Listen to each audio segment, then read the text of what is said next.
what you're given, that's how we live it. Don't be mad at the system, it's simply how we've existed. I hear a lot of people talking like they politicians and guys, magandang umaga na naman syempre sa ating mga kababayan, sa ating mga tagapakinig, sa ating mga kakulitan, kapamilya, kapatid, o eskwela, o kamag-anak. Syempre sa ating mga kababayan ng mga nasa ibang bansa, yan, binabati ko po kayo ng isang napakagandang Huwebes na naman po ng umaga. Panibagong buhay, syempre hindi mawawala panibagong video. Samahan niyo po ako sa ating kulitan na naman po na ang lumang daan ni Brad Baron, syempre upang mabigyan kayo ng kasiyahan o pampag-good vibes nga ika nga sa ating mga nalulungkot na kababayan, lalong-lalo na yung mga nasa ibang bansa, di po ba? Syempre dapat nating pasayahin kasi sila po ang tunay na o ang makabagong bayani, di po ba? Syempre ang ating mga OFW, ayan po, saludo po ako sa inyong lahat mga OFW. Sana po subaybayan nyo ang aking ang lumang daan na puro comedy, na puro kalokohan, na wala namang wala namang katuturan. Ayan po. Ayan, maraming salamat sa mga nagre-request pa po na ating mga kaibigan na gumawa pa daw ako ng ang lumang daan kasi daw po yung iba ay talagang gusto nila. Pag dinanood daw ay natatawa kahit hindi po katawa-tawa. Siguro sa mukha ko lang sila natatawa kaya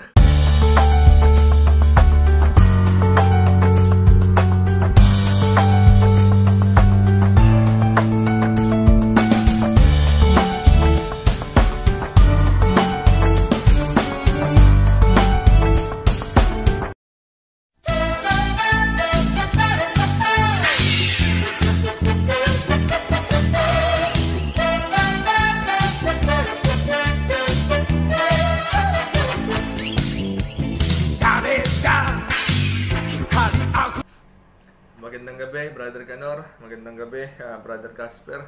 Si Brother Canor talagang napakagwapo. Talagang matanda na, talagang ang hilig pa rin sa mga chicks. Babae pa, ano?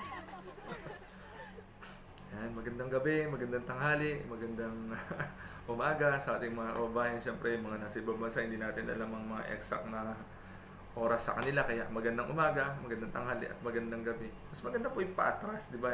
Pangit naman po lagi na lang magandang umaga, magandang tanghali, o magandang gabi. Maganda po yung baliktarin naman natin, kaya magandang gabi, magandang tanghali, at magandang umaga sa lahat. Siyempre, sasamantahin na po natin pagkakataon sa mga gusto pong sumapi dyan. Sumapi na po sa amin sa ang lumang daan ni Brad Baron. Siyempre po, ito po ang aming email address sa mga gusto pong sumapi. Email nyo lang kami sa anglumangdaan@gmail.com. Sa mga gusto naman pong tumawag sa amin, ang aming pong telephone number ay 00000. Ayan po. Siyempre, meron na naman po tayong gagawin araw-araw na talagang dapat nating ginagawa. Sa mga gustong sumapit dyan, sumabay na kayo sa akin. Imulat po natin ang ating mga mata at itaas po natin ang ating mga paa. Ito po ang ating, siyempre, ang ating araw-araw na ginagawa. Abay go pa la akong napasi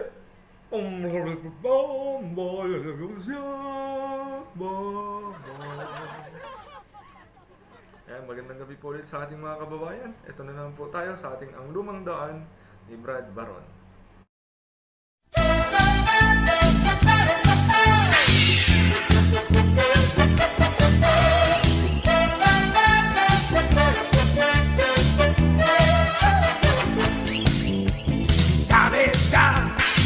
Guys, ito na naman po, may isa na naman tanong. Siyempre, unang-unang tanong. Ito, siyempre, maraming makaka-relate na naman ito. Siyempre, usong-uso ito ngayon sa atin. At siyempre, hindi lang sa Pilipinas. Siyempre, maging sa ibang bansa. Siyempre, maraming mga bakla. Ito po, tanong niya tungkol sa mga bakla to, ha?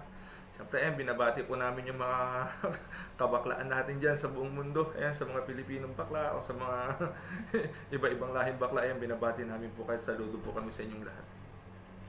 Ito po ang tanong ng isa nating kapatid. Nasusulat po ba, Brother Baron, ang tungkol sa mga bakla? Ito po, nasusulat po yan. Babasahin po natin. 2:40. You better watch out. You better not cry. You better not pout. I'm telling you why. Santa Claus is coming to town. Ayan po ang patunay na talagang nasusulat po ang bakla. Dahil nga po, di ba, kung susumahin po natin, sino po ba si Santa Claus? Di po ba lalaki siya? Bakit Santa po ang pangalan niya? Di po ba kung lalaking tunay si Santa Claus, dapat hindi siya Santa Claus ang kanyang pangalan, kundi Santo Claus. Pero bakit po Santa? Di po ba? Ayan po ang patunay na talagang si Santa Claus po ay hindi tunay na lalaki, kundi po bakla. Kasi nga po, Santa Claus.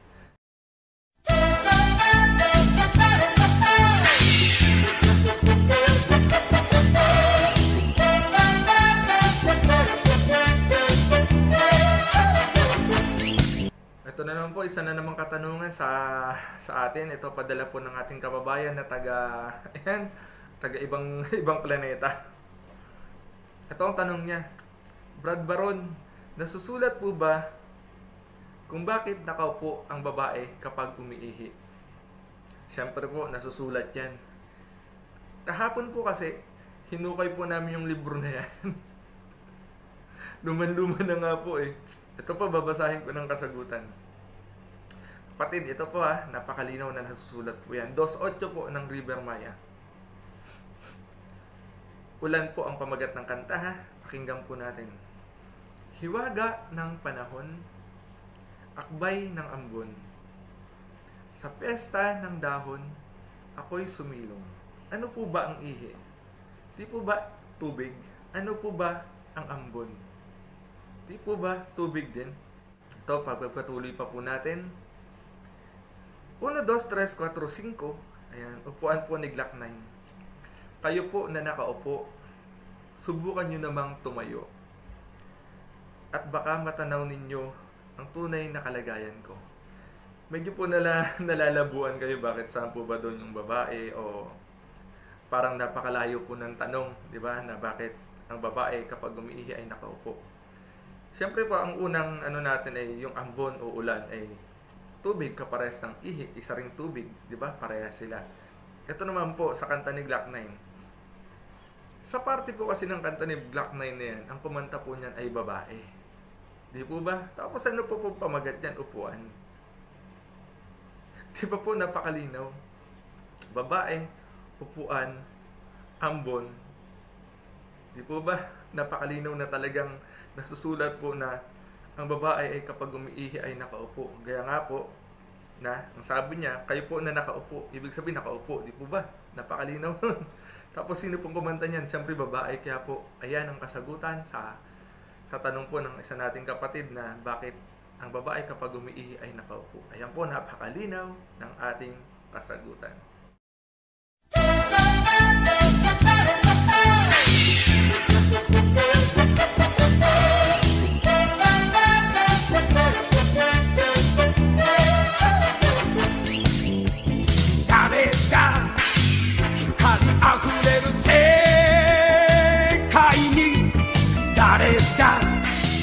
Tanong na naman po ito na padala sa atin. Isa na namang tanong na talagang dapat natin sagutin. Siyempre, kung wala kanilang mga tanong o walang inyong mga padalang sulat sa amin, wala tayong pag-uusapan dito, di ba? Tanong niya po ito, nasusulat po ba ang tungkol sa mga adik? Nasusulat po yan, babasahin po natin. Ito po, 3-2, kanta ni Willie Garte. Bawat yugto ng sandali, halos di ko alam, naglalakbay ang diwa sa ligayang nakamtan. Gamot na bawal ay ayaw ko nang tigilan. Hinahanap ko at inaasam. Di po ba napakalinaw? Ang bawal na gamot ay isang drugs. Tapos, ang sabi naman po sa kanta, di ba, hinahanap ko at inaasam. Di po ba, ang ibig sabihin ay na-addict na nga siya. Ayan po ang patunay na talaga ang pag-a-addict ay nakasulat o ang addict ay nasusulat